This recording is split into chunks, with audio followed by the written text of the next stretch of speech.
control prenatal, o término que actualmente se utiliza, que es el de atención prenatal, tiene diferentes características, ¿ya?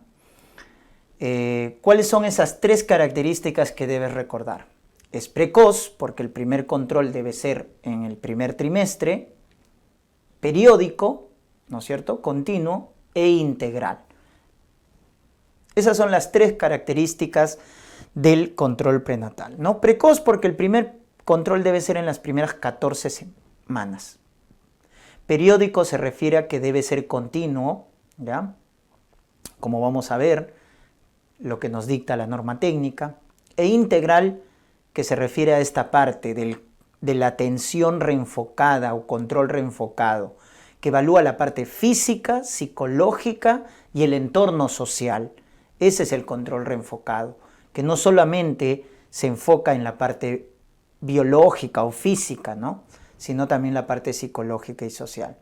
De ahí que se detecte a las gestantes que están en riesgo de violencia familiar, ya que esto está asociado al aborto, ¿no?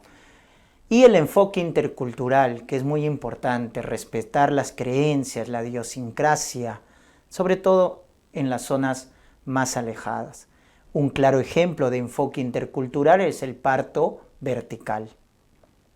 En cuanto al número de atenciones prenatales que debe recibir una gestante, según nuestra norma técnica del Ministerio de Salud, son 6 atenciones prenatales en una gestante de bajo riesgo.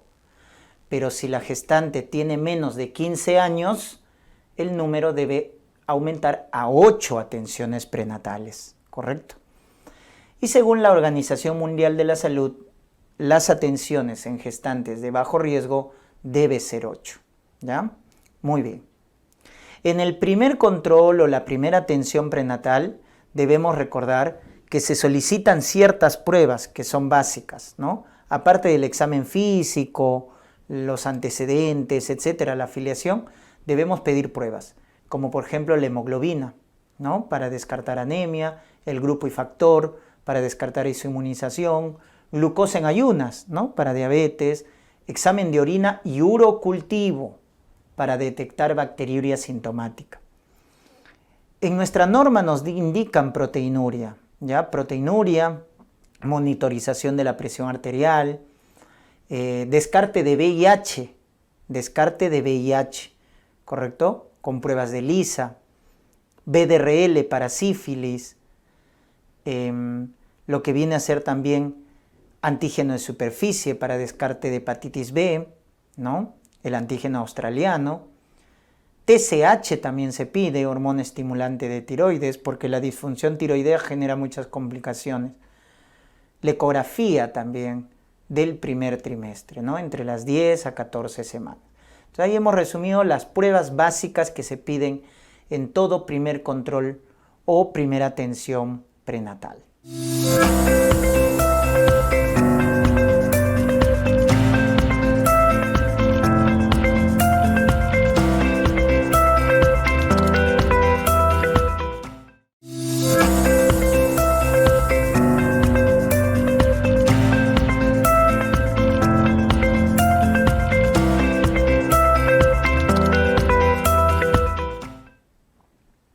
Los factores de riesgo obstétrico son de 2 tipos en la cartilla perinatal. Los que son de alerta, ¿no?, riesgo intermedio, y seguimiento continuo, que son de alto riesgo. Entonces, cuando nos dicen alerta, por ejemplo, dentro de esta están, por ejemplo, la gestante analfabeta, soltera, nulípara, bajo peso al nacer, pretérmino, antecedente de un parto pretérmino, antecedente de asma bronquial, antecedente de diabetes, epilepsia, parto prolongado, ¿no?, consumo de tabaco, etc. En el caso de seguimiento continuo, a alto riesgo, las edades extremas, menor de 15 años o mayor de 35 años es de alto riesgo. Antecedente de cesáreas, 2 o más cesáreas, abortadora recurrente, 3 o más abortos, antecedente de cardiopatía, antecedente de hemorragia posparto, que es la primera causa de muerte materna por atonía uterina, antecedente de estados hipertensivos, el más importante preeclampsia, tuberculosis, VIH, ¿no? Y también RH negativo, pero con test de CUM positivo. Y acá quiero hacer la aclaración, si te dicen que la gestante es solo RH negativo, es alerta. Pero si te dicen RH negativo, sensibilizada, o sea, con test de CUMS indirecto que se hace a la madre positivo, eso ya es seguimiento continuo. Entonces ahí está la diferencia, ¿no?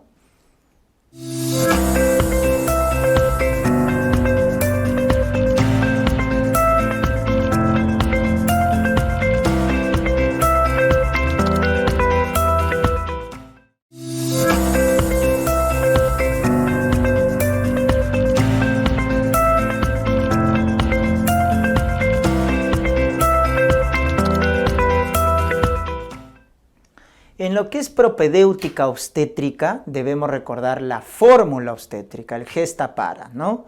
El gesta es número de gestaciones, incluida la actual, y en la paridad, recuerden, el primer casillero son los partos a término, los que tienen mayor o igual a 37 semanas, van en el primer casillero. En el segundo están los partos prematuros o pretérminos, menores de 37 semanas, o también los óbitos. En el tercer casillero van todos los muertos, aborto, ectópico, mola. Y en el último casillero, el número de hijos vivos. Ojo, número de hijos vivos. ¿Ya? Entonces, esa es la determinación en la fórmula obstétrica que deben recordar. ¿Ya? Obviamente ya lo vamos a ir profundizando cuando veamos la revisión de preguntas. La fecha de última regla, recuerden, es el primer día de la última menstruación. ¿Y cuándo se considera una fecha de última regla confiable? Cuando la mamá se acuerda la fecha exacta, cuando ha tenido regímenes regulares, régimen catameniales regulares, y cuando antes del embarazo no ha consumido anticonceptivos. 3 meses si ha sido por vía oral o 6 meses si ha sido por vía parenteral, ¿ya? Entonces, si cumple esos 3 criterios, se acuerda la fecha, ha tenido ciclos regulares y no ha consumido anticonceptivos por vía oral 3 meses antes del embarazo, por vía parenteral 6 meses antes del embarazo, se dice que es una fecha de última regla confiable. Y la fecha probable de parto, recuerden que es aproximadamente a las 40 semanas, ¿no? Esa es la fecha probable de parto. Que lo vamos a calcular con una regla que es bien preguntada, la famosa regla de Naegele, ¿correcto? La regla de Naegele nos dice que a la fecha de última regla tú le sumas 7 días y le restas 3 meses. Y con eso obtienes la fecha probable de parto. Entonces, esa es la famosa fórmula de Naegele para el cálculo de la fecha probable de parto. ¿Ya? Les sumas 7 días a la fecha de última regla y le restas 3 meses y con eso calculas la fecha probable de parto. McDonald ya casi no se utiliza, pero es el cálculo de la edad gestacional en base a la altura uterina. Es 8/7 de la altura uterina. ¿Ya? Casi ya con los gestogramas no se utiliza.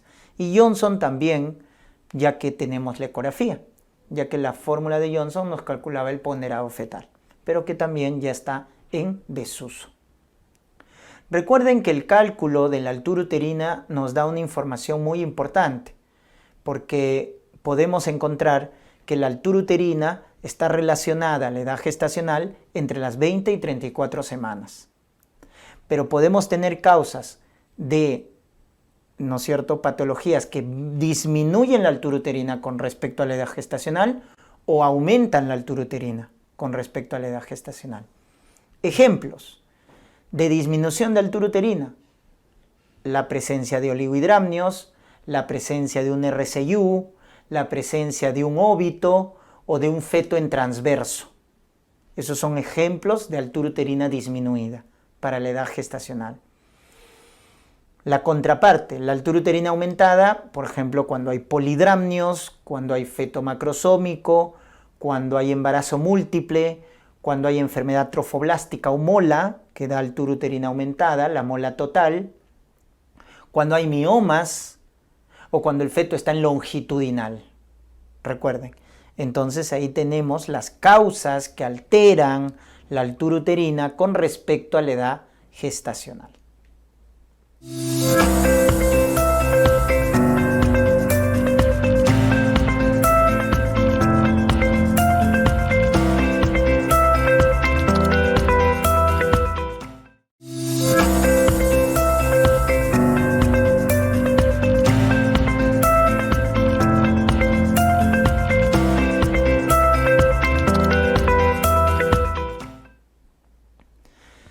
Este es un subtema bien preguntado en los exámenes, exploración abdominal. Hay que recordar algunos conceptos.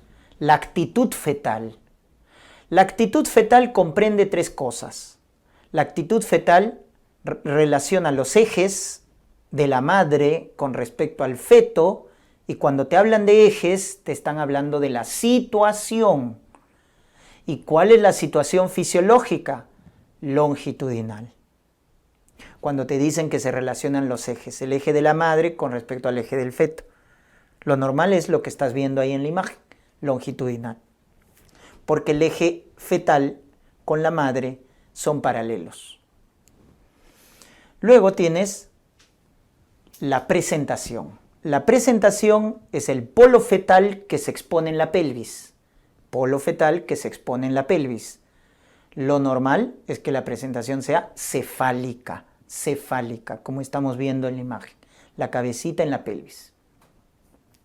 Entonces, cuando tenemos una situación longitudinal, el tercer componente de la actitud se llama posición.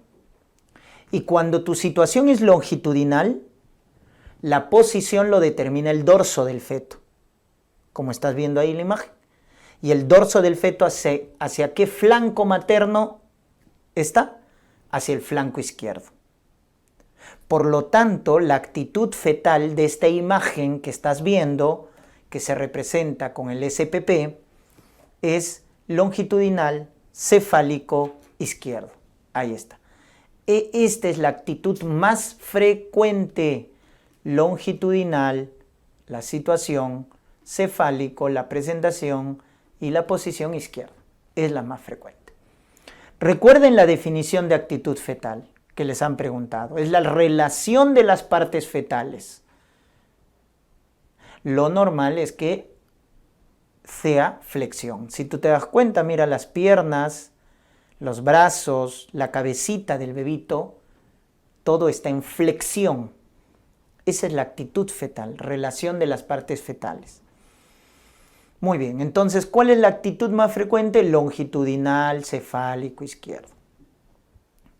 Ya que si hablamos de actitudes patológicas, por ejemplo, ya en situación, podemos hablar del transverso. Ya eso es patológico.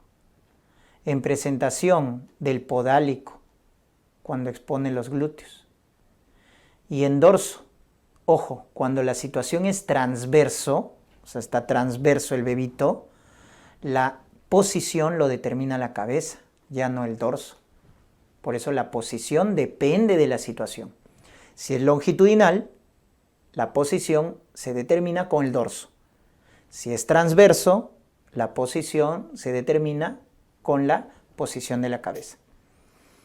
Eso deben tener en cuenta. Pero lo más frecuente es esto, longitudinal, cefálico, izquierdo. Luego tenemos las maniobras de Leopold. Las maniobras de Leopold nos permiten justamente determinar la actitud fetal en el tercer trimestre. Tenemos 4 maniobras que siempre te lo preguntan en los exámenes.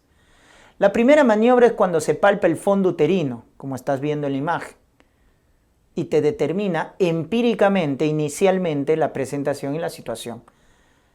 Pero no te lo determina de forma concluyente. Es una determinación incipiente, ¿ya? Palpando el fondo uterino.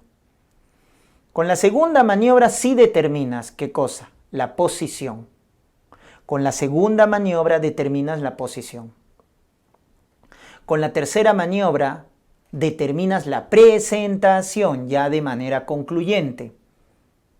Y con la cuarta maniobra determinas el encajamiento. Entonces, sobre todo acuérdate que la segunda determina posición, porque te preguntan, tercera presentación y cuarta encajamiento. Eso de memoria, por favor.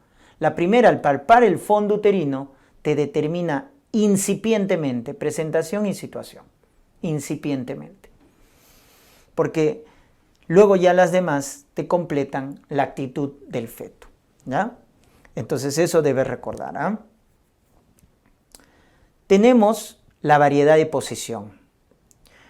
La variedad de posición se calcula tomando como punto de referencia cuando el feto es cefálico, o sea, de vértex también llamado, ¿ya? Ojo, esto se llama cefálico o de vértex. El punto de referencia, ¿cómo se va a llamar? Occipucio. Cuando el bebito está en presentación de cefálico de vértex, el punto de referencia es occipucio, también llamada fontanela posterior, fontanela menor, o también llamada fontanela lambdoidea, ¿correcto? ¿Y cómo se determina la variedad de posición? Miren, esta es la variedad de posición más frecuente. Occipito ilíaco izquierdo anterior. Entonces quiero que te ubiques acá, mira. ¿Esto qué es? Pubis, adelante, pubis. Atrás sacro. Y acá el hueso ilíaco izquierdo y hueso ilíaco derecho, ¿verdad? Izquierdo, derecho.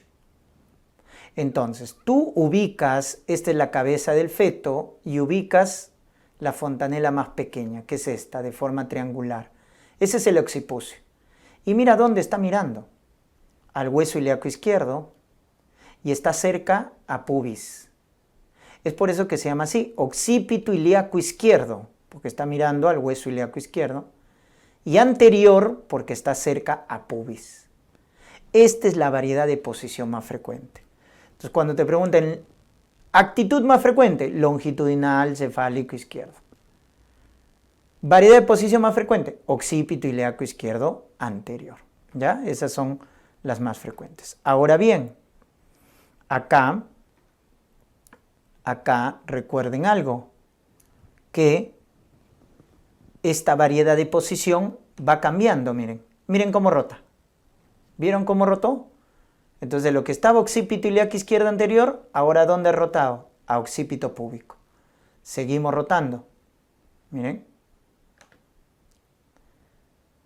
Ahora, ¿esa qué posición es? Miren ahora dónde está el occipucio. Mirando acá. Occipito ilíaco izquierdo, pero transverso. Occipito ilíaco izquierdo transverso. Pues el punto de referencia me determina la variedad de posición. Y podemos así seguir cambiando, ¿no es cierto? Occipito púbico. Ahí, por ejemplo, ¿ahí qué será? Ahora nos habíamos quedado ahí. Occipito púbico. Y ahí es occipito, miren, hacia dónde está mirando, ilíaco izquierdo, pero en este caso, occipito ilíaco izquierdo posterior, porque está cerca a lo que viene a ser el sacro, ¿verdad? Ahora en el lado derecho, miren, en el lado derecho, occipito ilíaco transverso derecho y occipito ilíaco derecho posterior, ¿ya? Y así podemos seguir jugando acá, miren, el occipucio ahora se puso en el sacro, etcétera, ¿correcto? Entonces miren, todo depende de dónde mira el occipucio, esa es la clave, ¿correcto? Dónde mira el occipucio, ¿ya? Entonces miren, vamos a repetir, ahí está occipito púbico, occipito ilíaco izquierdo transverso, occipito púbico, occipito ilíaco, ahí está mal izquierdo posterior, derecho anterior, occipito púbico, occipito ilíaco transverso derecho y occipito ilíaco derecho posterior. ¿Se dan cuenta? Entonces todo depende de dónde ubicas el sacro, el occipucio. Miren, acá sería occipucio sacro, ¿ya? Todo depende de dónde ubiques el occipucio. Muy bien. Vamos con la altura de presentación. Tenemos dos tipos, estaciones de Lie y planos de Hodge. ¿Ya? En las estaciones de Lie, miren, está -3 cuando la cabeza está alta, ¿no? -3, -4, cabeza flotante. -2, -1, -2, cabeza baja, -1, cabeza fija. Y cuando llega a estas puntas, que son las espinas ciáticas, ahí es estación de Lie 0. Entonces, cuando la cabecita llega a las espinas ciáticas, se dice que está encajado. Cuando llega a la estación de 0 de Lie. Ya cuando sobrepasa las espinas ciáticas, es +1, +2, +3, etc. ¿Ya? Muy bien. Entonces, el punto de referencia acá son las espinas ciáticas que están en el plano medio de la pelvis. Luego tenemos el plano de Hodge. Primer plano pasa por encima de pubis, como estás viendo. Segundo por debajo. Tercer plano pasa por las espinas ciáticas. Y cuarto plano ya a nivel de coxis. Entonces esas son las estaciones de Lie y planos de Hodge. Entonces la altura de presentación se dice que está encajada la cabeza, ahí está, cuando es la estación 0 de Lie o tercer plano de Hodge. Ahí decimos que está encajado, ¿correcto? Estación 0 de Lie o tercer plano de Hodge. ¿Ya? ¿Y qué significa encajado? Que el diámetro biparietal de la cabeza del feto está a nivel de las espinas ciáticas. ¿Ya? Entonces, cuando la cabecita del bebito llega a las espinas ciáticas, en el caso del diámetro biparietal, ahí decimos que está encajado. ¿Ya? Cuando el diámetro biparietal del bebito llega a las espinas ciáticas, que están en el plano medio. ¿Ya? Ahí decimos que está encajado. Que recuerden, lo determinamos con la cuarta maniobra de Leopold. Cuarta maniobra de Leopold.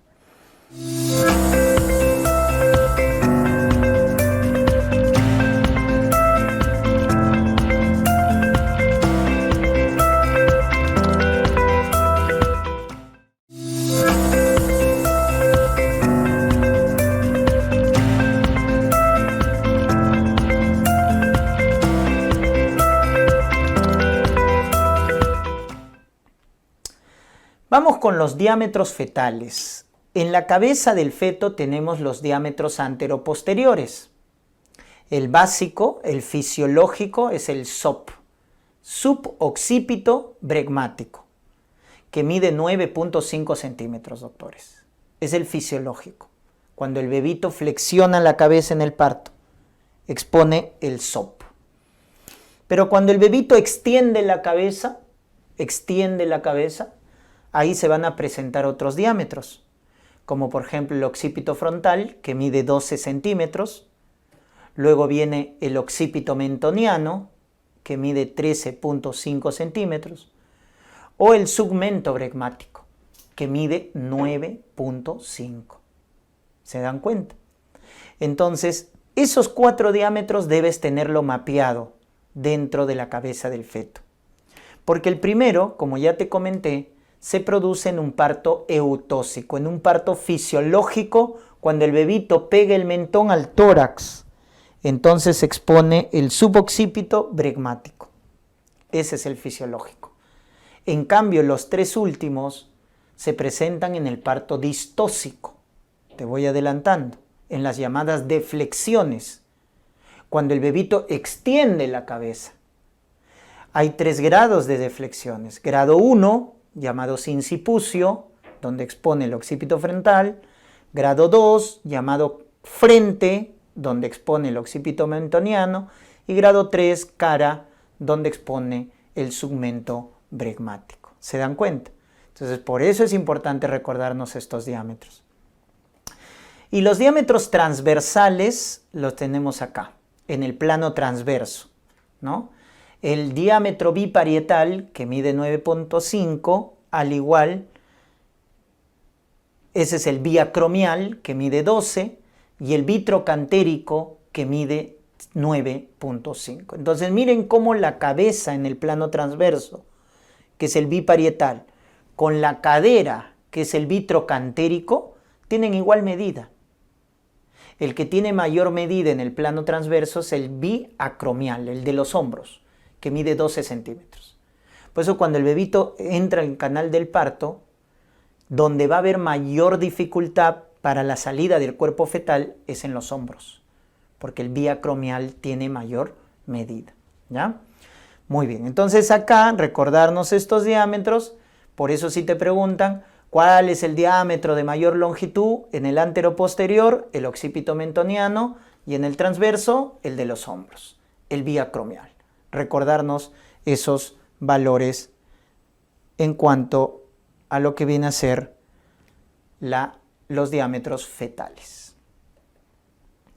Vamos ahora a los diámetros de la pelvis, la llamada pelvimetría. La pelvis tiene 3 planos, superior, medio e inferior. Vamos con el plano superior, ¿correcto? En el plano superior, doctores, vamos a tener esto que vamos a poner de color verde, que es el llamado diámetro que se mide con los dedos en el examen, como están viendo ahí en la imagen. ¿Cómo se llama eso? Dedos de conjugado diagonal, o también llamado promonto, porque va desde el promontorio, ahí está, promontorio, debajo de pubis, subpúbico. Entonces el conjugado diagonal o promonto subpúbico mide normalmente 12 centímetros. 12 centímetros.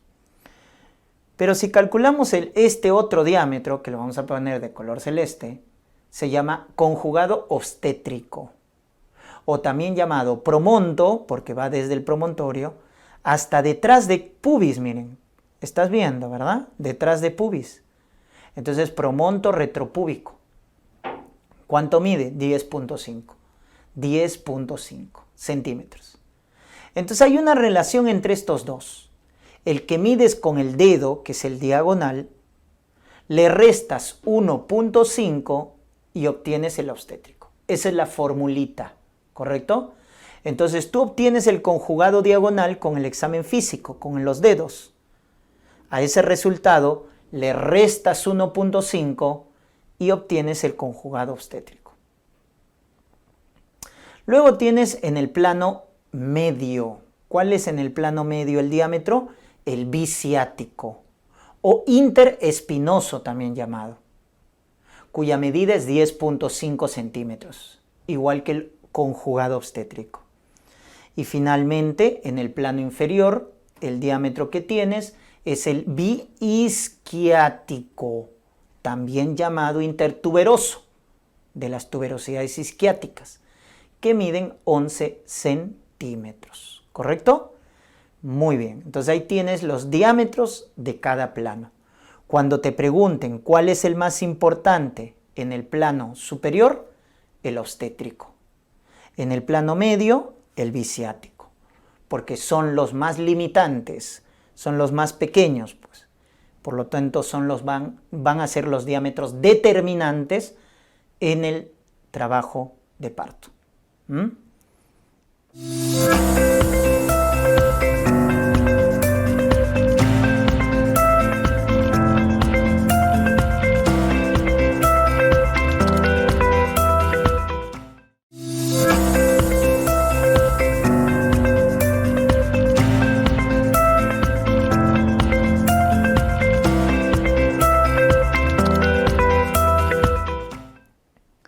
Vamos con el diagnóstico de cromosomopatías, ¿correcto?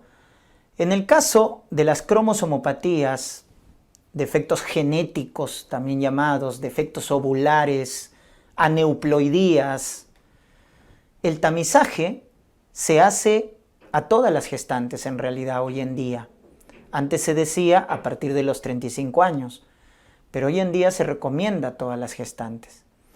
Entonces, hay un tamizaje en el primer trimestre y en el segundo trimestre, donde el marcador más importante es la ecografía, los marcadores ecográficos. De ahí la importancia de la ecografía genética, que es entre las 10 a 14 semanas.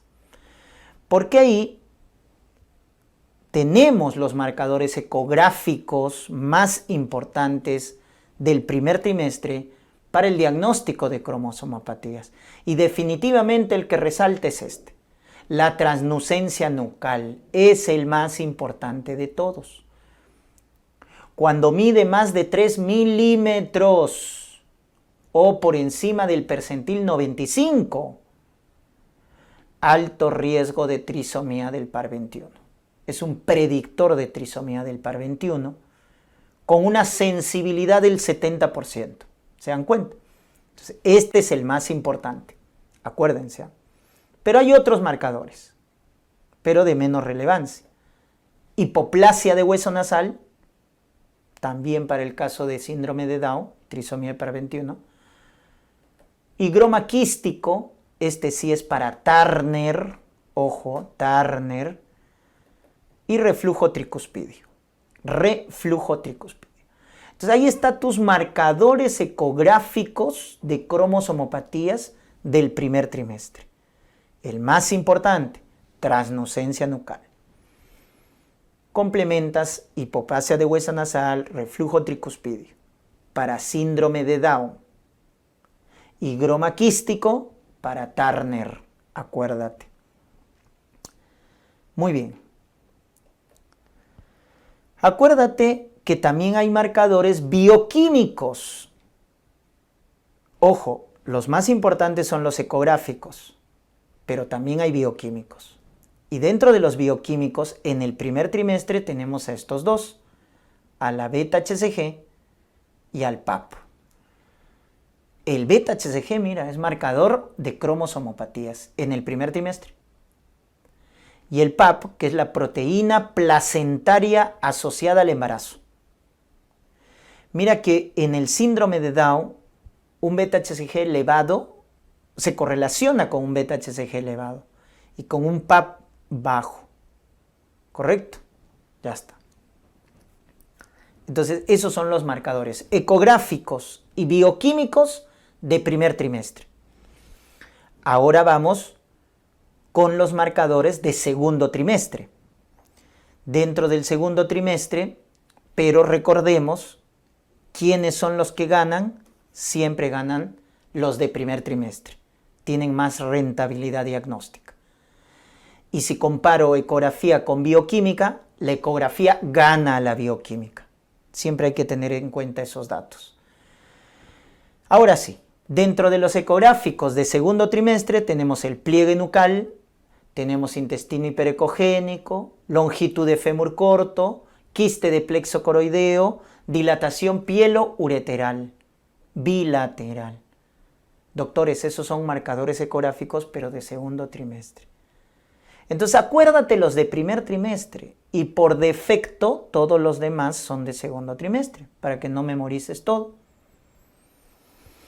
Y bioquímicos de segundo trimestre, ¿quiénes son? Alfa-feto y estriol, ¿correcto? Alfa-feto y estriol son marcadores bioquímicos, pero de segundo trimestre. Ahí están las alteraciones que se producen, ¿no? Un estriol disminuido. ¿Te acuerdas que en el embarazo el estriol aumenta? Pero cuando disminuye nos indica cromosomopatías. Y en el caso del alfa-fetoproteína, mira que cuando está disminuido, sobre todo Down y Edwards, que es trisomía del par 18, está disminuido. O sea, cuando el alfa-feto está bajo, nos indica cromosomopatías. Cuando está alto, nos indica malformaciones, como defecto de tubo neural o, en este caso, también defectos de pared abdominal. Tiene ese doble comportamiento. Alfa-feto bajo, cromosomopatías. Alto, malformaciones. Ya está. Entonces ahí está el tamizaje, tanto ecográfico como bioquímico, del primer y del segundo trimestre. Te lo tienes que acordar de esa manera. ¿Correcto? Ya está. Ahora bien, si te preguntan importancia, mira, si te dicen de todo lo que hemos hablado, ¿quién es el que tiene mayor sensibilidad? Translucencia nucal. Este gana a todos, por sí solo. ¿Correcto? Del bioquímico en el primer trimestre, ¿quién gana? El PAP. Del bioquímico en el segundo trimestre, ¿quién gana? Estriol. Y del ecográfico en el segundo trimestre, ¿quién gana? Pliegue nucal. Eso también acuérdate. Mira, dentro de cada tamizaje, sea ecográfico, bioquímico, y dentro del primero o segundo trimestre siempre hay uno que representa, ¿no? Porque tiene mayor rentabilidad diagnóstica.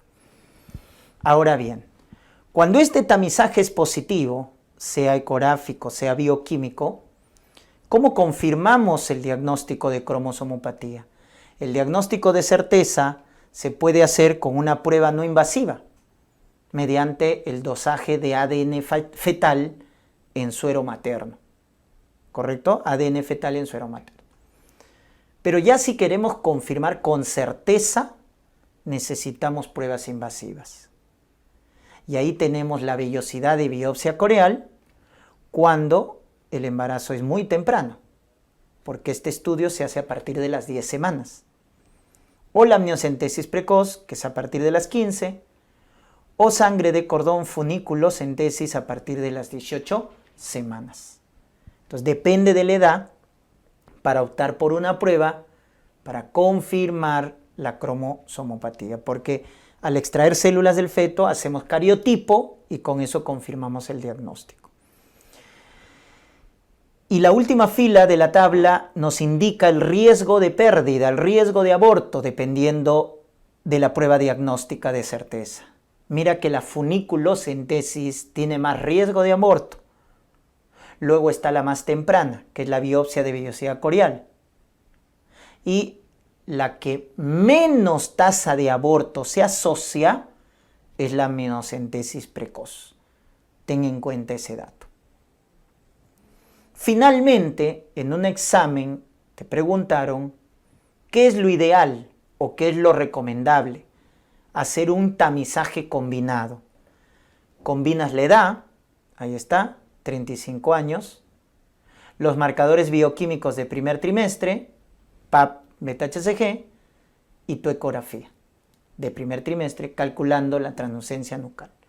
Porque eso nos permite tener una sensibilidad más del 95% para diagnosticar una cromosomopatía. Entonces, lo recomendable es el test combinado, edad, bioquímica y ecografía. ¿Ya? Muy bien. La madurez pulmonar fetal. Recuerden que esto sí de manera teórica, porque ya está en desuso en realidad, hay un marcador biofísico que nos evalúa la madurez del pulmón, que es el test de Clemens o prueba de la burbuja, ¿no? Cuando sacamos líquido amniótico y hacemos esta prueba. Y bioquímicos, sensible, fosfatidilglicerol, y específico, el cociente lecitina sobre esfingomielina. Cuando el fosfatidilglicerol está positivo, nos indica un pulmón maduro. Y cuando este cociente es más de 2, también nos indica pulmón maduro. Pero bueno, básicamente estas pruebas ya están en desuso. Es un concepto más teórico para efectos de examen. Lo que sí deben recordar en la patogenia es que hay patologías que aceleran la madurez del pulmón fetal y por eso se asocian a síndrome de aspiración de líquido meconial, y otras patologías que retrasan la madurez del pulmón y que se asocian a enfermedad de membrana hialina. Entonces, ¿quiénes aceleran la madurez del pulmón? Tenemos ahí preeclampsia, estados hipertensivos, RCU, RPM o consumo de tabaco y cocaína. Entonces, en general, ¿quiénes aceleran la madurez del pulmón? Las patologías que producen insuficiencia uteroplacentaria, preeclampsia, RCU, tabaco, cocaína. Y le aumentas el RPM. Mira que todas estas patologías, al producir insuficiencia placentaria, finalmente el pulmón del feto es la placenta. Entonces, si la placenta está insuficiente, ¿qué le queda al feto? Madurar su pulmón más rápido. ¿Se dan cuenta? Entonces, todos estos factores de riesgo, también acuérdate, cuando veas neonatología, en síndrome de aspiración de líquido meconial, porque son factores que se asocian a este distrés respiratorio en neonatos. Por el contrario, los que retrasan la madurez del pulmón, los que retrasan la secreción de surfactante por parte del neumocito tipo 2, que es el que produce surfactante. Y por ende se asocia a membrana hialina. Tenemos a la diabetes gestacional y a la isoinmunización RH. Dos patologías típicas que retrasan la madurez del pulmón. Ténganlo presente.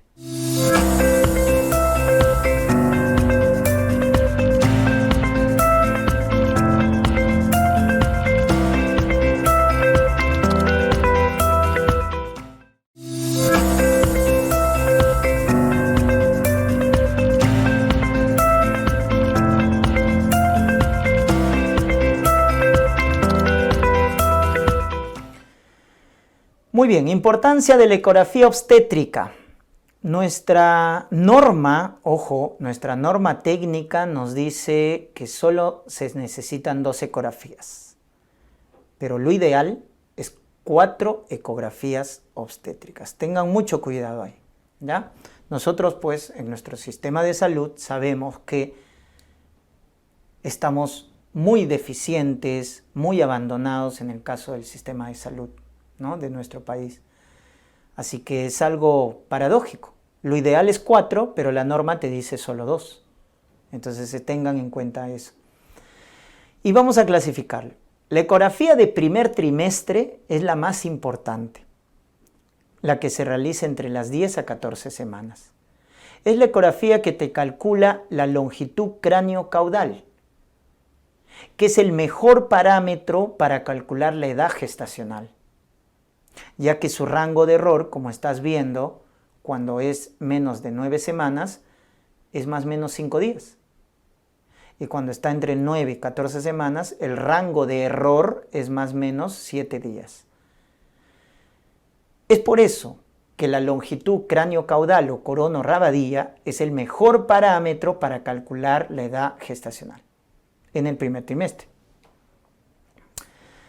La ecografía de primer trimestre también te evalúa la vitalidad del embrión, si hay actividad cardíaca, ¿correcto? Si la gestación es eutópica, o sea, el blastocisto es implantado en el fondo uterino, ¿no? Es único, se está desarrollando de forma normal, primero el saco, luego el embrión, luego actividad cardíaca. Entonces, la ecografía de primer trimestre te evalúa la evolución normal del embarazo.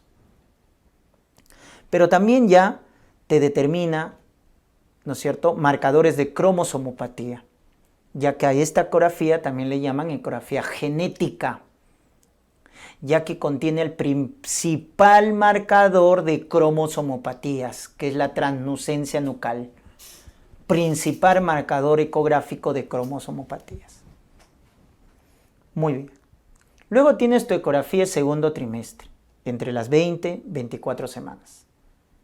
Esta ecografía, también conocida con el nombre de morfológica, te evalúa la biometría fetal, evaluando la circunferencia cefálica, evaluando el diámetro biparietal, longitud de fémur, circunferencia abdominal.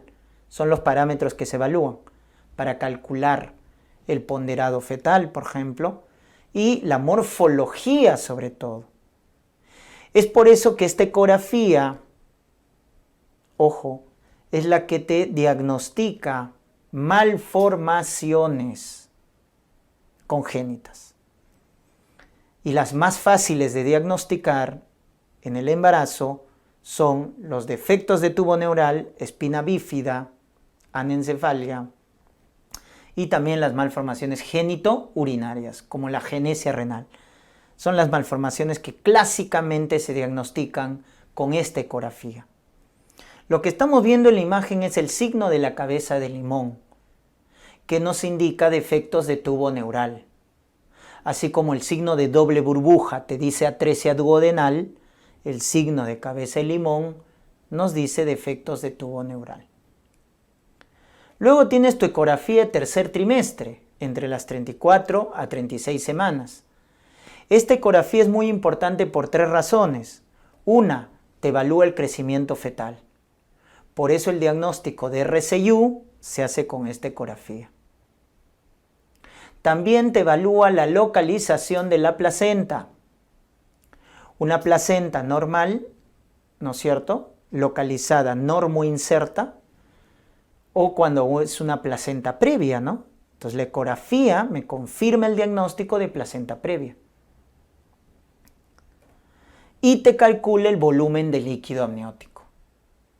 Recuerden que hay dos parámetros para calcular el volumen, el ILA, llamado índice de líquido amniótico o índice de Phelan, cuyo valor normal es de 5 a 25 centímetros, y el pozo mayor o índice de Chamberlain, que es de 2 a 8 centímetros, su valor normal.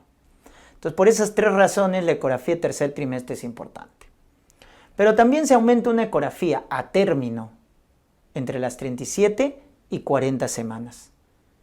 Esta ecografía es muy importante para evaluar nuevamente el crecimiento fetal, pero también ahora el bienestar fetal, sobre todo en gestantes que tienen factores de riesgo. El bienestar fetal es muy importante evaluarlo, ¿no? Por ejemplo, ahí tenemos el perfil biofísico fetal, donde evaluamos marcadores ecográficos, ¿no? Movimiento respiratorio, movimiento corporal, tono fetal, volumen de líquido amniótico, etc. Ya lo vamos a ver en monitoreo fetal. Entonces ahí se aumenta eso, ¿no? Muy bien, esa es la importancia de la ecografía dentro de cada trimestre.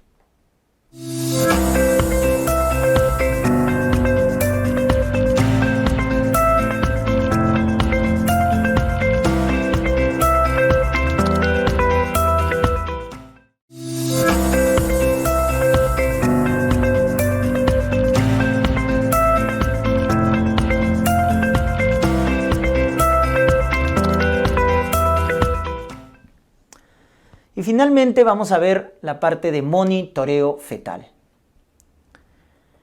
Una prueba basal en el monitoreo es el autocontrol de movimientos fetales.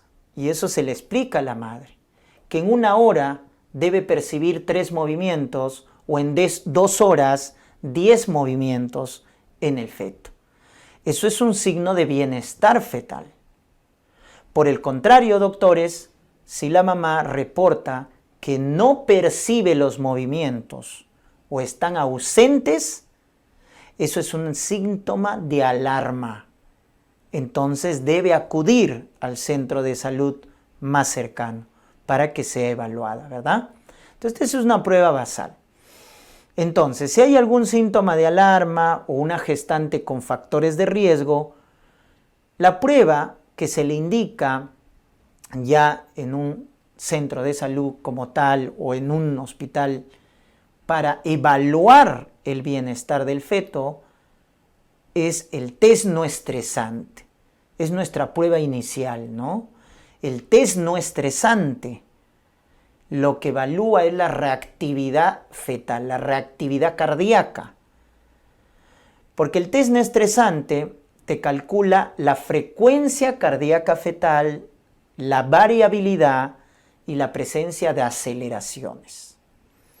¿Cuánto es la frecuencia cardíaca fetal? Clásicamente se decía de 120 a 160. Las guías actuales nos refieren de 110 a 160 latidos por minuto, la frecuencia cardíaca fetal. Hago la referencia. Variabilidad. La frecuencia del feto no es constante, va variando a través del tiempo. Pero ¿cuánto es esa variación? De 10 a 25 latidos por minuto. Y normalmente debe haber aceleraciones, 2 aceleraciones en 20 minutos. 2 aceleraciones, ¿ya? Acá lapsus. 2 aceleraciones en 20 minutos, ¿correcto? Ya está. Entonces, si yo encuentro eso en un test no estresante, una buena frecuencia, una buena variabilidad y presencia de aceleraciones, decimos que el feto está reactivo. La prueba ha salido reactiva. Quiere decir que el bebito, pues, tiene bienestar fetal. Por lo tanto, podemos continuar con el embarazo sin ningún problema. ¿Estamos? Correcto. Pero otro escenario es que tu test no estresante te salga no reactivo. Ese es el otro escenario. ¿Y cuando el test no estresante sale no reactivo? Cuando hay ausencia de aceleraciones. Puede estar bien tu frecuencia, puede estar bien tu variabilidad, pero tus aceleraciones están ausentes. Eso hace que el resultado sea no reactivo. Y cuando pasa eso, cuando te dicen test no estresante, no reactivo, debes hacer otra prueba para determinar el bienestar fetal. Por un lado, tendrás entonces el test de Posey, también llamado test estresante, que se hace a gestaciones a término, o por otro lado también puedes hacer el perfil biofísico fetal, como lo vamos a ver más adelante. Entonces lo que quiero que entiendas es que cuando el resultado del test no estresante es no reactivo, haces otra prueba. Si es un embarazo a término, puedes usar el test de Posey, o también llamado test estresante. ¿Y por qué se llama así? Porque se coloca oxitocina a la gestante para inducir contracciones. Por eso se llama estresante. Y al inducir contracciones, vamos a determinar la reserva de oxígeno placentario. Y vamos a ver qué sucede con los latidos del feto al colocarle oxitocina a la gestante. Porque básicamente el test de Posey actualmente sirve para determinar la vía del parto. Esa es su principal utilidad, determinar la vía del parto. Entonces, un resultado negativo puedes terminar el embarazo por parto vaginal. Un resultado positivo puedes terminar por cesárea obligatoriamente. ¿Por qué? Porque negativo es lo normal y positivo es patológico. Entonces, ¿cómo es eso, doctor? El test de Posey negativo quiere decir que no has encontrado desaceleraciones. Y el positivo quiere decir que sí has encontrado desaceleraciones. Los famosos DIP. ¿Y qué DIP? El 2 o desaceleración tardía, que es patológica. Entonces acá te hago recordar los tipos de desaceleraciones. El 1, también llamado precoz, el 2, llamado tardío, y el 3, llamado variable. ¿Correcto? Son 3 tipos de desaceleraciones. Doctores, el 1 es fisiológico, porque se produce por compresión de la cabeza fetal durante el parto, y es fisiológico. El 2 es patológico, porque indica hipoxia o es predictor de insuficiencia placentaria. Hipoxia fetal, insuficiencia placentaria. El 2 es patológico. Y el 3 también, cuando es recurrente, es patológico, porque indica compresión del cordón umbilical. Entonces, date cuenta que el 1 es fisiológico, el 2 y el 3 son patológicos. El 3 sobre todo cuando es recurrente. ¿Ya? Entonces, mira lo que significa cada uno. Entonces, lo que se hace en el test de Posey es colocarle oxitocina a la madre y vemos en el monitoreo si encontramos desaceleraciones tardías o DIP2. Si no aparecen desaceleraciones tardías, entonces el test es negativo. Por lo tanto, normal, porque es normal que no haya DIP2 y puedes terminar por parto vaginal. Pero si el test de Posey no sale positivo, quiere decir que es patológico, porque hemos encontrado DIP2. ¿Y qué significa el DIP2? Hipoxia, insuficiencia placentaria. Entonces no puedes terminar por vía vaginal. Ese embarazo se tendrá que terminar por cesárea. Esa es la importancia del test de Posey, determinar la vía del parto. Ojo, tiene contraindicaciones. No puedes dar si tiene DPP o placenta previa o si es prematuro, ¿no? No, se da embarazos a término. Muy bien. Pero otra opción, cuando el test no estresante salió no reactivo, es hacer el perfil biofísico fetal, que es una prueba más completa, el llamado test de Manning o perfil biofísico fetal, que tiene 5 parámetros. Siempre que te pregunten un parámetro con 5 ítems, apréndetelo, porque las preguntas tienen 5 alternativas. Te lo pueden mencionar. Entonces te dicen, ¿no? ¿Cuáles son los componentes del perfil biofísico? Son 5. Reactividad cardíaca, que evalúas con un test no estresante. Movimiento respiratorio, movimiento corporal, tono fetal y volumen de líquido amniótico. Ahí están los 5 parámetros del perfil biofísico. Y con esta otra prueba podemos evaluar a esa gestante que tiene su test no estresante no reactivo. Recordarte acá de estos 5 parámetros que los 4 primeros son los que se afectan en la hipoxia aguda, desde la reactividad cardíaca hasta el tono fetal, en ese orden. Es decir, cuando hay una hipoxia aguda, el primero en afectarse son los latidos y el último en afectarse es el tono, porque este es el orden de afectación. Pero luego tenemos el que se afecta en la hipoxia crónica. ¿Y quién es el que se afecta en la hipoxia crónica? El volumen de líquido amniótico. Entonces así lo debes entender. Diferente cuando te preguntan el origen de cada uno de estos parámetros. ¿Por qué? Porque el tono fetal aparece a las 7 semanas. Es el primero en aparecer en el feto. Luego aparece el movimiento corporal a la semana 9, el respiratorio a la 20 y la reactividad cardíaca es el último en aparecer. Entonces mira que el origen es diferente a la afectación, ¿eh? Son dos cosas muy diferentes. Una cosa es la afectación y otra cosa es el origen. Te estoy dando los datos. Entonces, al calcular el puntaje del perfil biofísico, si cada parámetro está bien, tiene 2 puntos. Si está alterado, 0 puntos. Entonces, ¿cuándo diremos que tu perfil biofísico está bien? O sea, el bebito está bien. ¿Y cuándo diremos que está alterado? Entonces, este es el puntaje normal, el que nos indica que el bebito está bien.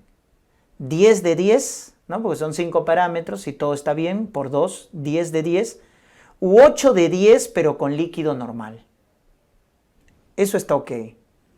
Pero si te dicen 8, 6, 4, 2 de 10, pero con líquido amniótico disminuido, eso ya es patológico. Entonces quiero que también sepas el puntaje del perfil.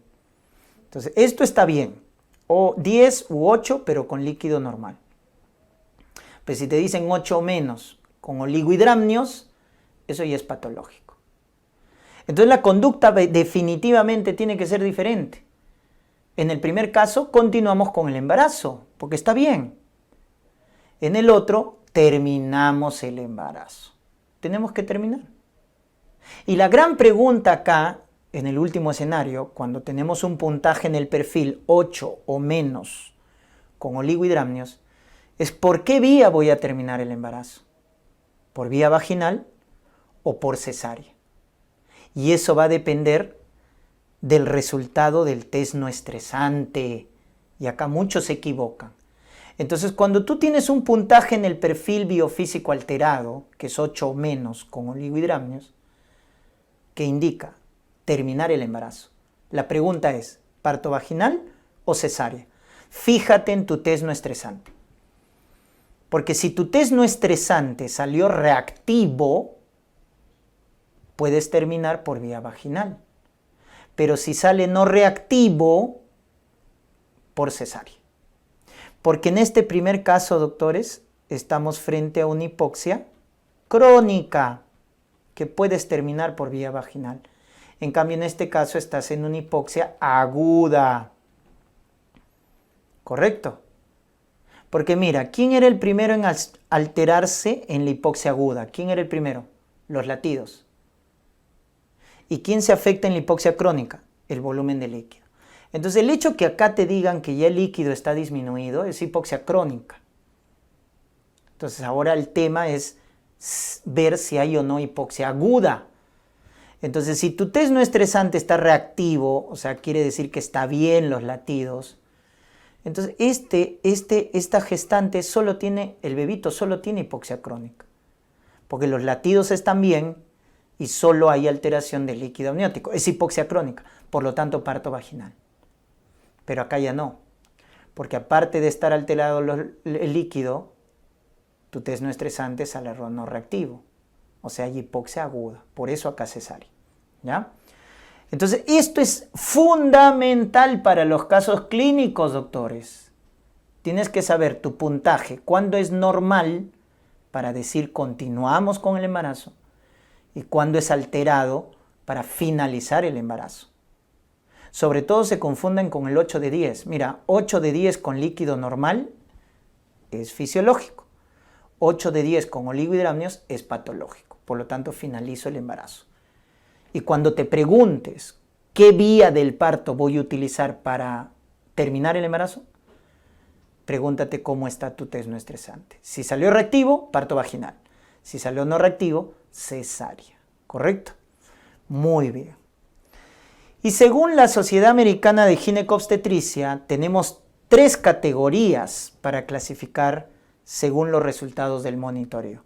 La categoría 1 es normal, la 2 es indeterminada y la categoría 3 es patológica. La 1, todo normal, frecuencia normal, variabilidad normal, no hay DIP2, no hay DIP3, puede haber DIP1, que es fisiológico, o puede haber aceleraciones, que es dato de bienestar fetal. Entonces el 1 es normal, ¿se dan cuenta? Todo normal.